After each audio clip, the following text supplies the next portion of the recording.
Shalom, kita jumpa lagi dalam Fokus Kristovirus. Minggu lalu, Fokus Kristovirus mengajak kita berjalan-jalan di desa wisata Rahtawu. Desa dengan alam yang luar biasa. Sang Pencipta mencipta dengan sungguh indahnya. Namun manakala Sang Pencipta berkehendak lain, alam yang tenang pun bisa diterjang gelombang. Minggu ini di awal Februari 2021, kota Semarang dihempas dengan banjir. Nah, malam hari ini bersama-sama dengan kita, Bapak Lukas Lukmana. Selamat malam Pak Lukas. Malam Pak Pendeta. Terima kasih menyempatkan waktu walaupun rumahnya diterjang banjir. Iya. Tapi masih memberi diri untuk bersama-sama di Fokus Kristovirus. Iya. Kita akan bersama-sama berbincang dengan Bapak Lukas Lukmana, seorang pengusaha di bidang komputer yang juga memiliki hati yang begitu luar biasa dalam melayani Tuhan. Beberapa hari yang lalu kota Semarang dihantam banjir sedemikian rupa, tapi kami tetap menikmati motivasi terbaru, Pak. Saya kok melihat Bapak dan keluarga walaupun rumahnya diterjang banjir, diterjang gelombang, tapi kok tetap tenang. Apa rahasianya nih, Pak? Ya, saya itu selalu percaya bahwa Tuhan menyertai kehidupan saya, juga kehidupan keluarga saya. Ini berdasarkan pengalaman yang cukup panjang. Jadi saya menikmati kehadiran Tuhan, Pak. Iya, iya. Baik itu ketika mengalami musibah, ketika senang, maupun ketika sakit dan sebagainya. Sehingga orang juga seringkali bertanya, Pak Lukas, dalam bencana kok masih bisa guyon nih? Iya, iya. Ini memang sering terjadi atau banjir kiriman atau seperti apa nih Pak? Kok Iya. sangat hebat tahun ini.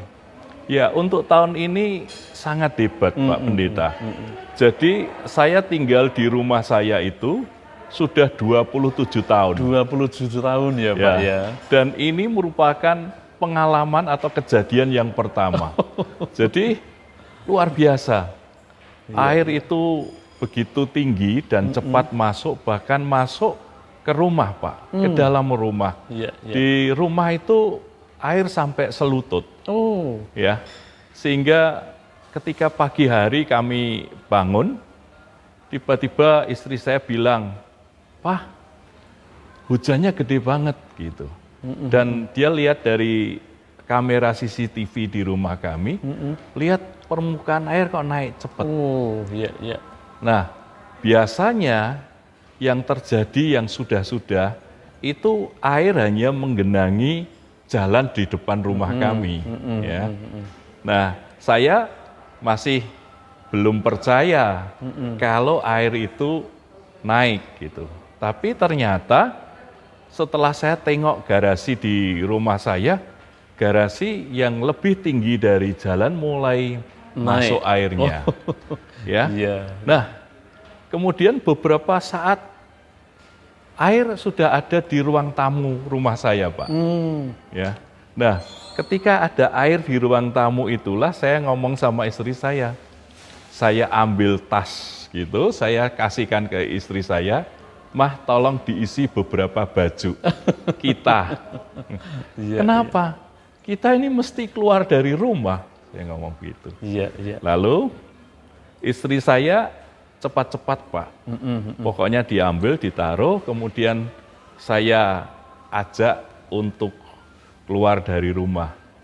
Itu masih bisa nyebrang Pak ya? Nah, ketika kami bermaksud keluar dari rumah, air ternyata sudah tinggi Pak. Iya, Jadi mobil sudah bisa keluar? mobil dua-dua tidak bisa keluar. Mobil yang pertama di garasi rumah, mobil yang kedua di carport. Memang carport kami lebih tinggi dari jalan, tetapi melihat genangan air sudah tidak mungkin kami menggunakan mobil. Lalu yang saya lakukan adalah mengajak istri saya keluar dari rumah, saya matikan dulu pusat listriknya, supaya tidak kesetrum gitu. Ya.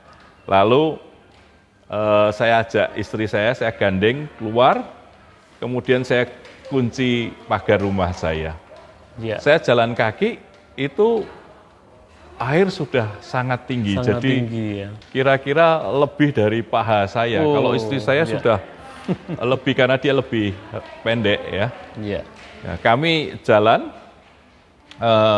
sampai ke tempat tetangga yang kebetulan bangunannya sangat tinggi.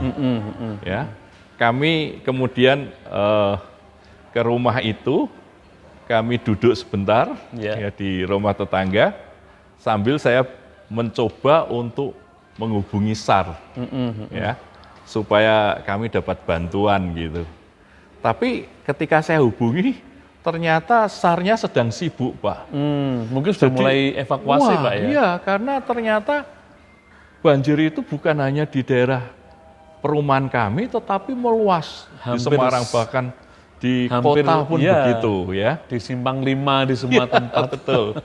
Banjir begitu hebat melanda kota Semarang dan keluarga Pak Lukas menyelamatkan diri dari kepungan air. Tetapi begitu rumah dikunci, ditinggal, sebagai manusia nih Pak, ada rasa khawatir enggak Pak? Saya tidak ada rasa khawatir untuk meninggalkan rumah. Karena memang lingkungan saya terkenal cukup baik keamanannya.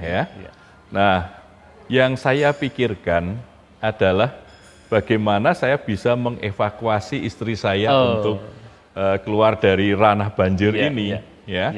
Nah, kemudian saya tunggu Pak di teras tetangga saya yang tinggi tadi, di teras tetangga saya tadi.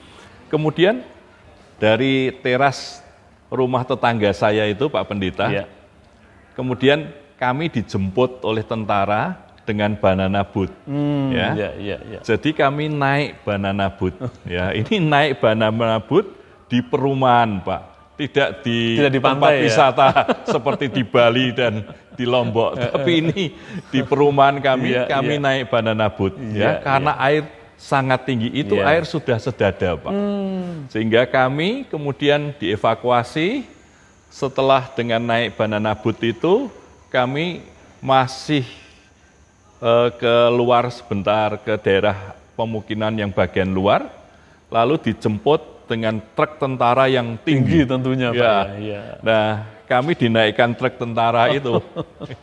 Lalu dengan truk tentara itu kami dibawa ke tempat yang aman ya, di tempat yang aman. Nah, di situ kemudian kami dijemput oleh teman naik mobil dan diungsikan di sini. Akhirnya mengungsi Pak ya, beberapa hari. Akhirnya dari pengungsian dari hari Sabtu pagi sampai hari ini.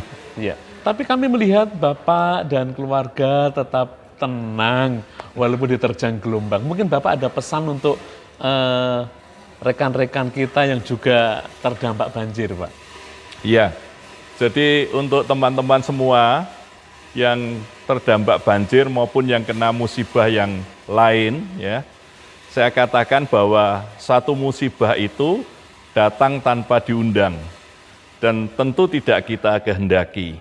Ya, saya juga tidak ingin ada musibah dalam hidup saya.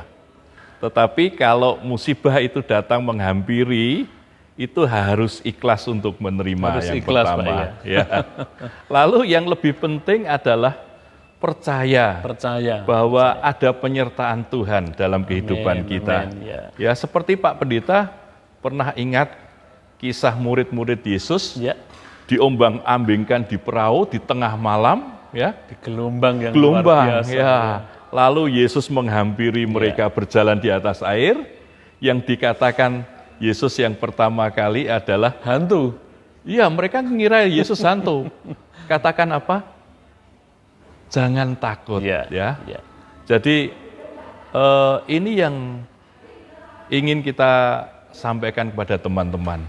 Kita tahu kenapa kita tidak takut, ya? Karena ketika ada badai, Tuhan itu datang dan berkata, tenang, jangan takut. Ini aku, jangan takut. Ya, jadi kalau kita menghadapi sesuatu, kalau kita panik, justru kita tidak bisa berpikir dengan baik, dan kita juga bisa salah bertindak. Tetapi ketika kita tenang, pikiran kita juga bisa jalan dengan baik, kita bisa bertindak dengan lebih cermat, Dan kemudian kita tahu persis bahwa di tengah musibah itu ada penyertaan Tuhan. Iya, amin. Maka kita tidak perlu takut. Ya, rekan-rekan yang juga pemirsa setia Kristofirus, yang mungkin juga terdampak banjir, ada satu pesan yang luar biasa. Kita harus ikhlas, percaya, dan jangan takut. Tuhan pasti mendatangkan pertolongan bagi setiap kita. Pak Lukas, minggu-minggu ini kan mestinya banyak orang itu mempersiapkan diri karena menjelang hari raya Imlek ya. Ya meskipun kita sudah percaya Yesus, tapi yang namanya budaya tetap menjadi satu. Nah, betul. Bagian akhir ini mungkin Bapak bisa memberi pesan kepada pemirsa karena ada banyak orang yang masih mencocok-cocokkan show ini, show itu. Wah, ini beruntung, ini tidak. Nah, kira-kira bagaimana Pak Lukas nih? Ya, jadi Imlek itu sebetulnya adalah budaya orang Tionghoa. Keyakinannya apa saja bisa. Oh, gitu ya. Nah, terus kemudian memang di budaya Tionghoa itu ada sio-sio berdasarkan tahun kelahiran. Ada 12 sio itu. Nah, orang seringkali kepengen ngerti peruntungannya ketika terjadi pergantian tahun. Kalau pergantian tahun itu ada pergantian sio, Pak. Jadi seperti tahun ini, Imlek tahun ini, itu tahun sio kerbau logam. Gitu ya. Lalu dia ingin mencocokkan, ini saya hoki atau ciong. Oh, gitu. Nah, orang biasanya pengen tahu itu. Ya. Tapi saya ingin katakan bahwa siomu apa saja tidak ada masalah. Ya, karena peruntungan kita itu sebetulnya ada di tangan Tuhan. Ya, sio kita itu apapun tidak masalah karena peruntungan ada di tangan Tuhan. Wah, ini menarik sekali. Betul, ini, Pak. Jadi kita harus ingat Amsal, ya. Berkat Tuhanlah yang menjadikan kita kaya. Susah payah tidak menambahinya. Jadi kita mesti percaya itu. Saya katakan orang pintar banyak, orang berkuasa banyak, orang kaya banyak, ya. Kemudian orang yang taat, disiplin banyak. Tapi walaupun mereka sudah baik-baik tadi, belum tentu hidupnya baik. Tetapi orang yang dikasihi Tuhan, yang diberkati Tuhan, hidupnya menjadi baik. Amin. Makanya siomu apa saja enggak ada masalah. Ya, karena berkat peruntunganmu ada di tangan Tuhan. Oh, ini satu pesan yang sangat luar biasa. Demikian perbincangan kita dengan Bapak Lukas Lukmana, satu penjabaran yang luar biasa, kesaksian hidup yang luar biasa, tetap tenang di masa-masa gelombang itu datang dalam keluarganya.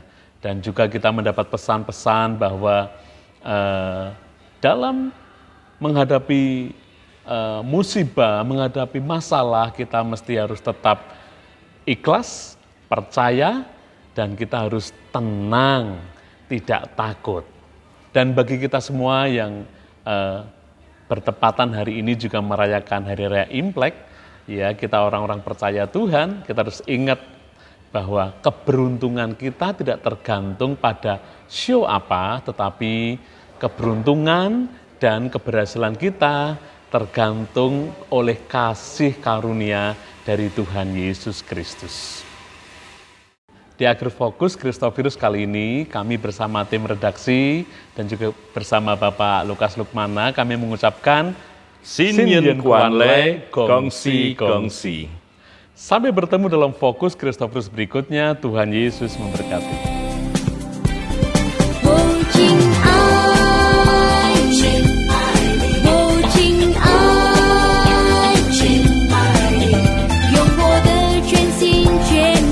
Kami mengucapkan gitu, terus apa Pak? Kita mengucapkan apa? Oh, Sin Yen Kuan Le. Wah, Sin Yen Kuan Le, Gongsi Gongsi.